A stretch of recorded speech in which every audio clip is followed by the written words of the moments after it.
രണ്ടുപേരും റെഡി ആയിട്ട് കിച്ചണിലേക്ക് പോവാണ്. ലെഫ്റ്റ് ഓവർ ഫുഡ് ഒന്നും ഇല്ല, എല്ലാം നമുക്കിന്ന് ഉണ്ടാക്കണം. ഈ ചൂര നമുക്ക് കറി വെക്കാം. ഒഴിച്ച് കഴിക്കാനായിട്ട് പരിപ്പ് കറി വെക്കാം. ആദ്യം തന്നെ പയറൊന്ന് ചെറുതായി വറക്കാം. കുക്കറിൻ്റെ അടുപ്പ് കഴിയുമ്പോൾ ഈ രീതിയിൽ വെള്ളം പോകാറുണ്ടോ എന്ന് ഞാൻ ശ്രദ്ധിക്കാറുണ്ട്. നിങ്ങൾ ശ്രദ്ധിക്കണം കേട്ടോ. കുക്കറിലേക്ക് പയറിട്ടതിന് ശേഷം ആവശ്യത്തിന് വെള്ളം ഒഴിച്ചു. അതിലേക്ക് ചുവന്നുള്ളി, പച്ചമുളക്, കറിവേപ്പില ചേർക്കാം. മഞ്ഞൾപ്പൊടിയും ഉപ്പും ചേർത്ത് നന്നായിട്ട് ഇളക്കാം. ശേഷം ഒരു സ്പൂൺ എണ്ണയും കൂടെ ചേർക്കാം.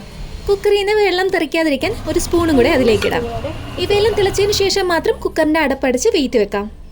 അടുത്ത ബർണറിലേക്ക് മീൻചട്ടി വെച്ച് എണ്ണ ചൂടാവുമ്പോഴേക്കും ഇഞ്ചി, വെളുത്തുള്ളി, ചുവന്നുള്ളി, കറിവേപ്പിലയും ചേർത്ത് നന്നായി പിച്ചെടുക്കാം. ശേഷം സ്റ്റൗ ഓഫ് ചെയ്തിട്ട് മഞ്ഞൾപ്പൊടിയും മുളക് പൊടിയും ചേർത്ത് നന്നായിട്ട് ഇളക്കാം. പൊടികളുടെ പച്ചമണം മാറുമ്പോഴേക്കും കുടംപുളി ചേർക്കാം. ശേഷം സ്റ്റൗ ഓൺ ചെയ്യാം. ഇതിലേക്ക് ആവശ്യമായ ഉപ്പും ആവശ്യമായ വെള്ളവും കൂടെ ചേർത്തിട്ട് നന്നായിട്ട് തിളപ്പിച്ചെടുക്കാം. ഇനി അരപ്പിനായി മിക്സിയിലേക്ക് കുറച്ച് കുരുമുളക്, ചുവന്നുള്ളി, തേങ്ങ, മല്ലിപ്പൊടിയും ചേർത്ത് നന്നായിട്ട് അരച്ചെടുക്കാം. വരുന്ന സമയത്ത് തക്കാളി അരിഞ്ഞതും കൂടെ ചേർക്കാം. ശേഷം അരപ്പ് ചേർക്കാം. ഇവയെല്ലാം നന്നായി തിളച്ച് വരുമ്പോഴേക്കും എടുത്തു വെച്ചിരിക്കുന്ന മീൻ അതിലേക്ക് ചേർക്കാം. ഇതെല്ലാം ഞാൻ ചെയ്തുകൊണ്ടിരിക്കുന്ന സമയത്ത് അവിടെ ഞാനൊരു കരച്ചിൽ കേട്ടോണ്ടിരിക്കുകയാണ്. അമ്മ എടുക്ക്, നന്നുമോനെ എടുക്ക് എന്ന് പറഞ്ഞൊരു നിലവിളി ശബ്ദം ഞാനവിടെ കേട്ടോണ്ടിരിക്കുകയാണ്.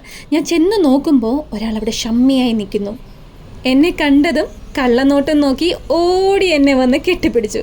ഇന്നലെ അവൾക്കായി ഞാൻ ചെറിയൊരു പായസം ഉണ്ടാക്കിയിരുന്നു. അത് ചൂടാക്കി എടുത്തു. എന്നിട്ട് ഒരു ഡാൻസ് മൂവ് ഒക്കെ ചെയ്ത് നന്നൂനെ ഒന്ന് കൂളാക്കിയ ശേഷം നന്നൂന് പായസം കൊടുത്തു. അപ്പോഴേക്കും മീൻകറിയുടെ അവസാന ഘട്ടമായിട്ടുണ്ടായിരുന്നു. ലേശ ഉലുവാപ്പൊടിയും വെളിച്ചെണ്ണയും ചേർത്ത് മീൻകറി വാങ്ങി. ഞാൻ നോക്കുമ്പോൾ പെട്ടെന്ന് ഇവിടെ നിന്ന് ആളെ കാണുന്നില്ല. ദാ വാഷ് ബേസിൻ്റെ അവിടെ നിൽക്കുന്നു. ഡ്രസ്സിൽ പായസമായി. അത് കഴുകിയിട്ട് വേണം ബാക്കി കഴിക്കാൻ. കുക്കറിൽ 2 വിസിൽ വന്നായിരുന്നു കേട്ടോ. മീൻകറി മാറ്റിയതും ഇനി മീൻ ഫ്രൈ ചെയ്യാൻ വെക്കാം. പരിപ്പ് കറിക്കായി അരപ്പ് തയ്യാറാക്കാം. ജീരകവും വെളുത്തുള്ളിയും തേങ്ങയും ചേർത്ത് നന്നായിട്ട് അരച്ചെടുത്തു. കുക്കറിൽ നിന്ന് സ്പൂൺ എടുത്ത ശേഷം പയർ നന്നായിട്ട് ഉടച്ചിട്ട് അരപ്പ് അതിലേക്ക് ചേർത്ത് തിളപ്പിച്ചു. ശേഷം കടുക് വറുത്ത് ചേർത്തു. ഒരു ടേസ്റ്റിനായിട്ട് കുറച്ച് നെയ്യും കൂടെ അവസാനമായി ഒഴിച്ചു. നന്നൂനെ എൻഗേജ്ഡ് ആക്കാൻ വേണ്ടി ഒരു സവാള നന്നൂൻ്റെ കൊടുത്തിട്ട് അതൊന്ന് പൊളിച്ചു തരാൻ വേണ്ടി ഞാൻ ബെഗ് ചെയ്തു. പെട്ടെന്ന് തന്നെ സവാളയുടെ തൊലി പൊളിച്ച് അവൾ എനിക്ക് തന്നു. നന്നു തന്നെ തറയിൽ കിടന്ന വേസ്റ്റ് എല്ലാം വേസ്റ്റ് ബിന്നിലേക്ക് ഇട്ട് അവിടെയെല്ലാം വൃത്തിയാക്കി. ശേഷം അവൾ അവളുടെ കിച്ചണിൽ കുക്കിങ്ങിലേക്ക് കടന്നു.